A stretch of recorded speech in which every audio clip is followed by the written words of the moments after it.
The negotiation had been going well, which was itself a source of mild suspicion for Councillor Serath-Venn. In his experience, and he had 31 years of diplomatic experience to draw from, enough to have developed a healthy distrust of smooth surfaces. Talks that went well in their early stages were simply accumulating the turbulence they intended to deliver later. The Calvary Compact had a saying for it: the calm water is planning something.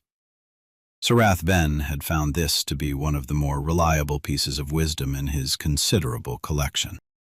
He sat now at the long negotiating table on the orbital station Meridian 7, the human delegation arranged across from his own, the pale blue light of the observation windows filling the room with the kind of light that made everything look slightly more significant than it probably was.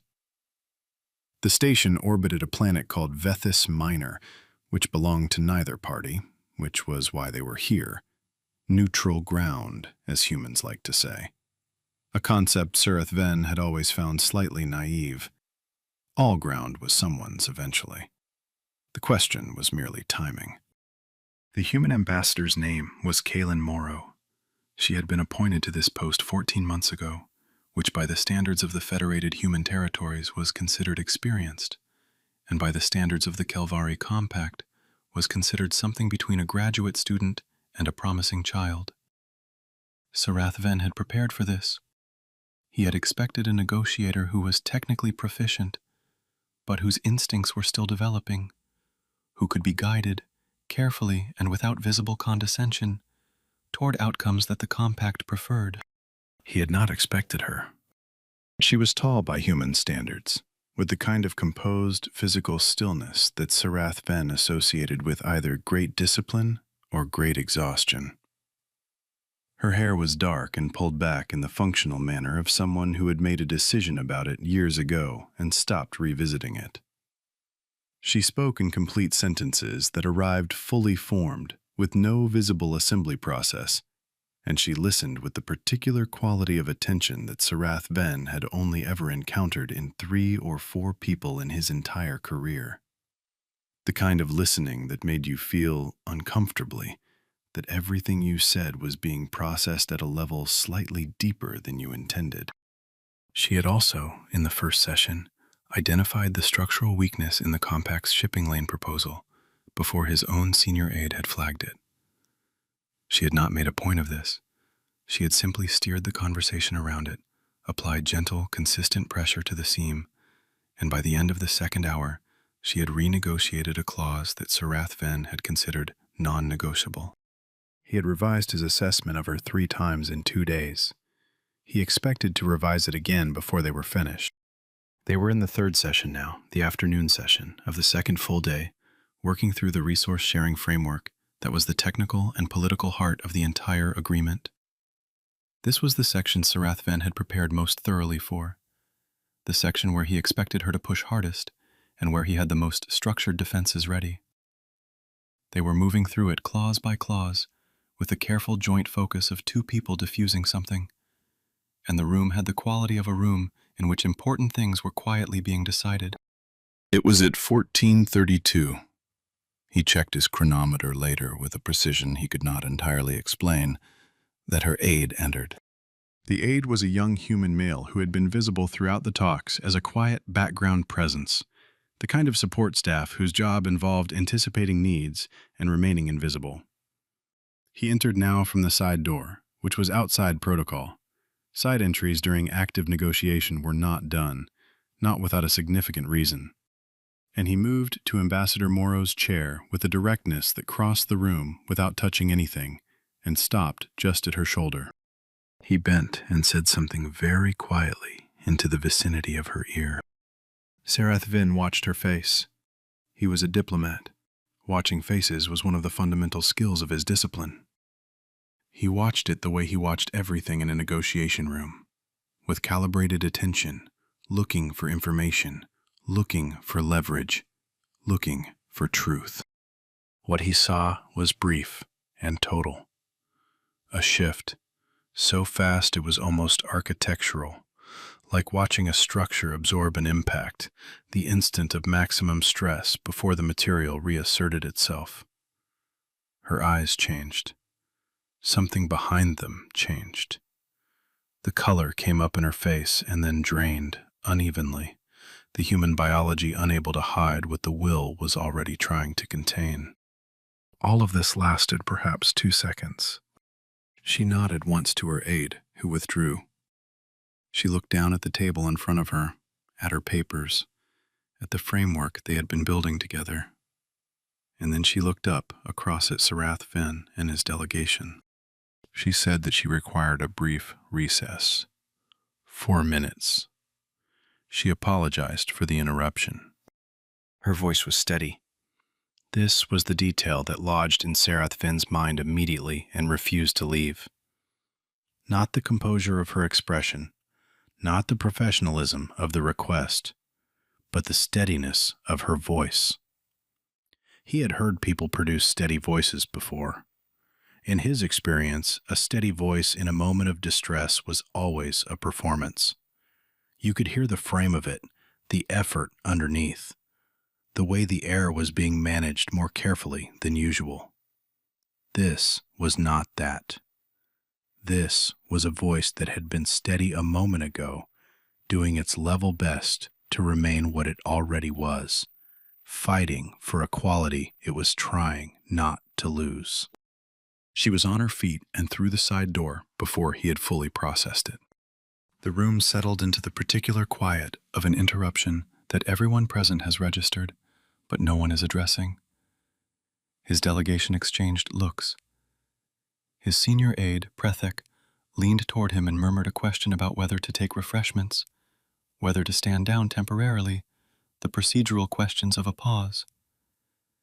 Serath-Venn said yes to the refreshments and nothing else, because he was watching the door she had gone through and thinking about her voice. He spent those 4 minutes in an activity that was, professionally speaking, quite useless. He was not reviewing his notes, not conferring with his team, not strategically reassessing anything. He was sitting with a glass of something warm that a human staff member had produced, and he was thinking about 2 seconds of a face he had watched absorb something he did not know the nature of, and about the word she had used. Recess. 4 minutes. As if she had simply needed to consult a reference document. As if what had passed across her face was a scheduling matter. Prethek said something to him. He agreed with it without hearing it. He thought about the faces he had seen in negotiations. He had seen fear, and he had seen rage, and he had seen the specific human expression of someone maintaining confidence they no longer felt. He had cataloged expressions for 31 years. He had never seen, in an active negotiating session, the face of someone receiving what he was now fairly certain was catastrophic personal news. This was simply not a thing that happened. It was not a category of event he had a diplomatic protocol for, because the protocol was self-evident. The session ended. The human parties called for a full adjournment, and the talks were suspended for an appropriate period, and everyone understood this because it was the only rational response to the irrational intrusion of personal devastation into professional proceedings. He checked the time. She had been gone for 3 minutes and 41 seconds. He found that he was leaning, very slightly, toward the side door. He was not aware of this until Prethek gave him a small look, and he straightened. He rearranged the papers in front of him without purpose. He took a sip of the warm beverage and registered nothing about it. The door opened at 4 minutes and 8 seconds. She came back into the room with her notepad in her hand and red eyes. Serath-Venn had studied human physiological responses. He knew what red eyes meant. The specific vascular response to emotional distress, the capillaries of the eye enlarged by elevated pressure, a biological tell that the human body produced involuntarily and that concealment could reduce but not eliminate. She had not attempted to conceal it. She had cold water available in the corridor, he knew, and yet her eyes were still plainly, visibly red, which meant she had not tried to reduce the tell, which meant, and he was turning this over carefully because it mattered, she had decided not to. She sat down. She placed her notepad on the table in front of her. She looked across at him and his delegation, and she said she was sorry for the interruption and was ready to continue with clause 7.4.3, where they had left off. Her voice was steady. It was not the same steadiness as before. Serath-Venn could hear the difference and suspected she knew he could hear it. But it was steady. The quality of something that had been through a great deal of pressure in a very short period, and had come out the other side still essentially itself. He looked at her for a moment, just a moment. Then he said that before they returned to 7.4.3, he would like to revisit the transit fee provisions in Section 4, because he believed there was room for more favorable terms for both parties than the current language provided. He watched the slight adjustment in her expression, the recognizing. He had not planned to make this concession. He had prepared arguments for the transit fee provisions that he was reasonably confident would have succeeded through conventional negotiation. He was making the concession now in a specific and deliberate way that he did not examine too carefully at the time, because examining it too carefully would have required him to acknowledge things about the previous 4 minutes that he was not yet prepared to formalize. She said she appreciated that and agreed that Section 4 merited another look. They returned to work. What happened over the next 4 hours was, by any objective measure, extraordinary. Serath-Venn would review the session transcripts later and find himself genuinely uncertain how it had been accomplished. The resource-sharing framework, which had been the projected site of maximum disagreement, was resolved clause by clause with a speed and collaborative precision that his models had not predicted. She was, if anything, sharper in the afternoon session than she had been in the morning. She caught a compounding error in the tariff schedule that would have created a significant imbalance over time, an error, Serath-Venn realized with some discomfort, that his own team had introduced, possibly deliberately, and she addressed it with the calm directness of someone pointing out a factual matter, without making it political, without making it personal. He found himself, at one point in the late afternoon, actually arguing against a clause that was advantageous to his own compact, because she had framed the long-term implications so clearly that he could not, in good conscience, pretend he had not heard them.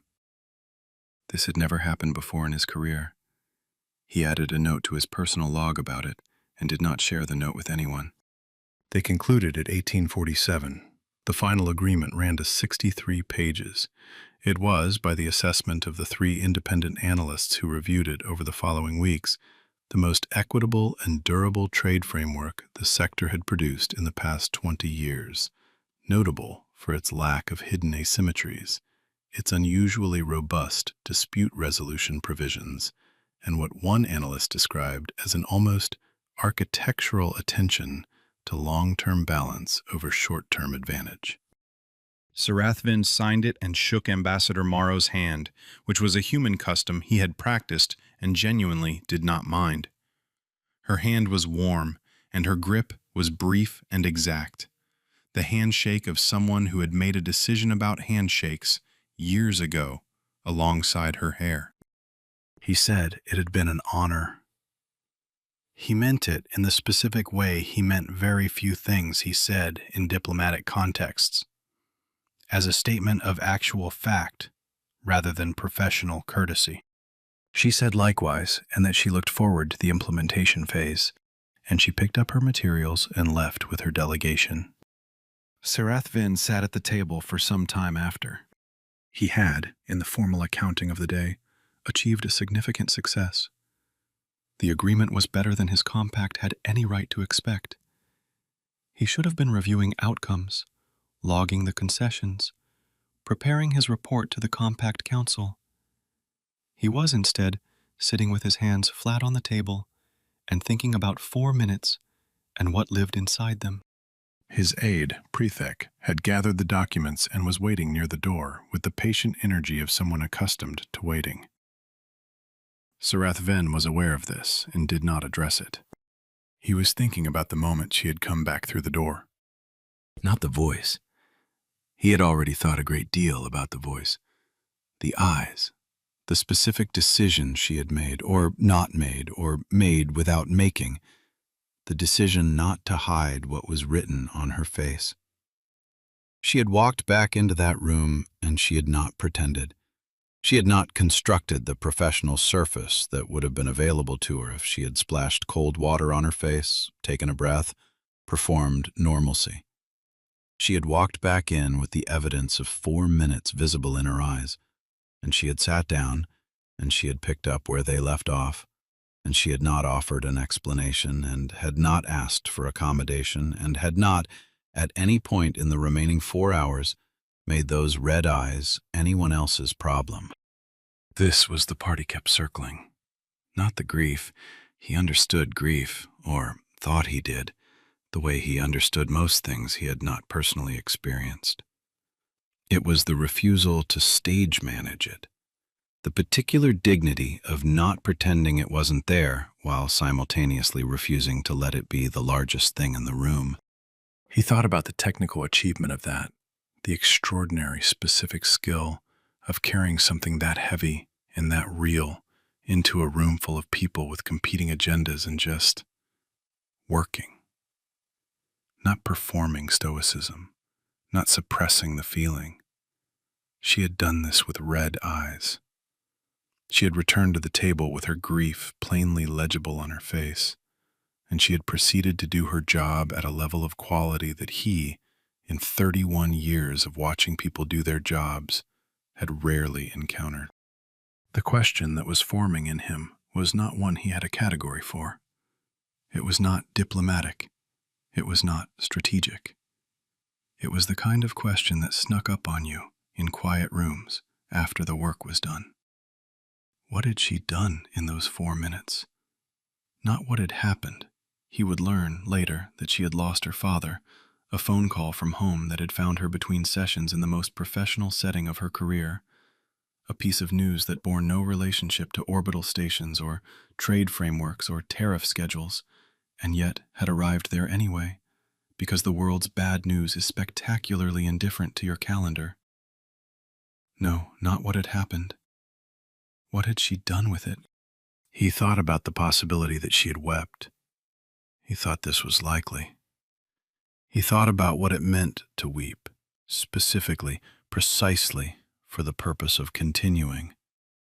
Not to release pressure and then suppress the feeling, not to indulge the grief and then be undone by it. Something more purposeful than either. To feel it fully, immediately, in 4 minutes, with the awareness that there was a table she was returning to and work that needed doing, and that the work mattered, and that her father had known it mattered, and that the best thing she could do for every person in her life, including the one she had just lost, was to walk back through that door and do the things she had come here to do. This was a theory. He could not confirm it. He had not been in that corridor.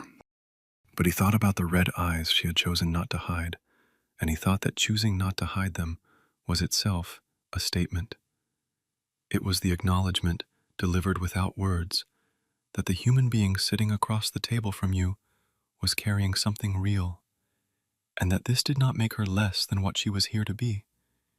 It was, in some way he was still working out, a refusal to partition herself, to leave the human parts in the corridor and bring only the diplomat in.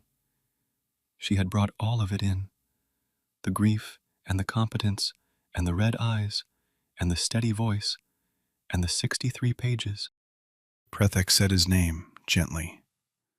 The lights in the room had shifted toward the evening cycle, the blue dimming, something warmer replacing it. Serath-Venn said yes, he was coming. He gathered his materials. He looked once more at the table, at the place where the final documents had been signed, at the 2 chairs that had faced each other across the long surface of a day he had not expected. He had spent 31 years studying negotiation as a craft. The leverage points, the strategic frameworks, the psychology of concession, the architecture of agreement. He had been good at it. He was perhaps as good at it as anyone currently practicing in the sector. He had always believed that what made a great negotiator was the quality of their preparation and the precision of their instincts and the depth of their strategic thinking. He still believed those things. He had added something to the list. He wrote his report to the Compact Council over the following 3 days. It was a thorough report, 40 pages, detailed analysis of every significant clause, honest accounting of where the Compact had gained and where it had conceded, full recommendation for ratification. The Council received it well. There were commendations, there was discussion of what it meant for sector relations, for trade patterns, for the balance of political weight across the quadrant. He submitted the report, and then he sat with a blank document on his screen for a long time, thinking about whether to write something else. He wrote it eventually. It was short, 2 paragraphs, and he addressed it to Ambassador Morrow's diplomatic office. He said that he had learned in his career to recognize the quality of a negotiating partner by what they did when things became difficult. He said that the talks on Meridian 7 had produced an agreement he believed would endure because it had been built on both sides in good faith, and that he wanted her to know he recognized what that had cost in the fullest sense of the word. He said he hoped she was well. He did not say anything about 4 minutes. He thought she would understand anyway. She replied 4 days later. 2 lines. She thanked him for the note and said she agreed about the agreement and that she believed the framework would hold because they had both been honest about what they actually needed, which was rarer than it should be. She said that Vethis Minor had good light and she hoped they would find themselves back on that station someday under similar circumstances. He read it twice. Then he saved it in a folder he maintained for documents he returned to occasionally, the ones that had changed how he thought about something in a way he was still processing. He went back to his work. He had other negotiations, other tables, other rooms where things were quietly being decided. He was good at his work. He had always been good at his work. But there were moments, in the middle of sessions, when he would watch the person across from him and find himself thinking about what they were carrying that they had not introduced themselves by, what they had set down in a corridor somewhere before they walked into the room, what they had chosen not to hide or chosen not to reveal, and what it meant either way. He had not thought about this before Meridian 7. He thought about it often after. He thought about 4 minutes, and what a person could do inside them, and how you could sit across from someone for an entire day and not know the weight of what they were holding, and how that weight had somehow made the work between them better, not worse. How her grief had been not an obstacle to the agreement, but in some way he was still trying to articulate, a part of it, a part of why she had argued for the dispute resolution provisions so carefully, a part of why she had caught the compounding error and addressed it without making it political, a part of why she cared, in the specific and personal way she cared, that the thing they were building would actually hold. He was a diplomat. He dealt in representation. Every person at his tables was representing something larger than themselves. He had always thought about that in institutional terms, political terms, the weight of compact and territory and resource and history. He thought about it differently now. He thought about what it meant to represent your people on a day when your world had just shifted on its axis, and to understand, in that corridor with 4 minutes on the clock, that representing them well was itself the most human thing you could do. He thought Caelen Morrow would probably have said she was just doing her job.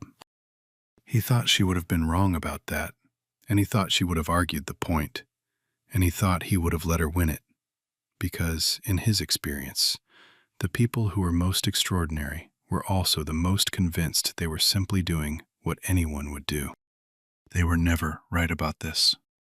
it never stopped being worth the argument.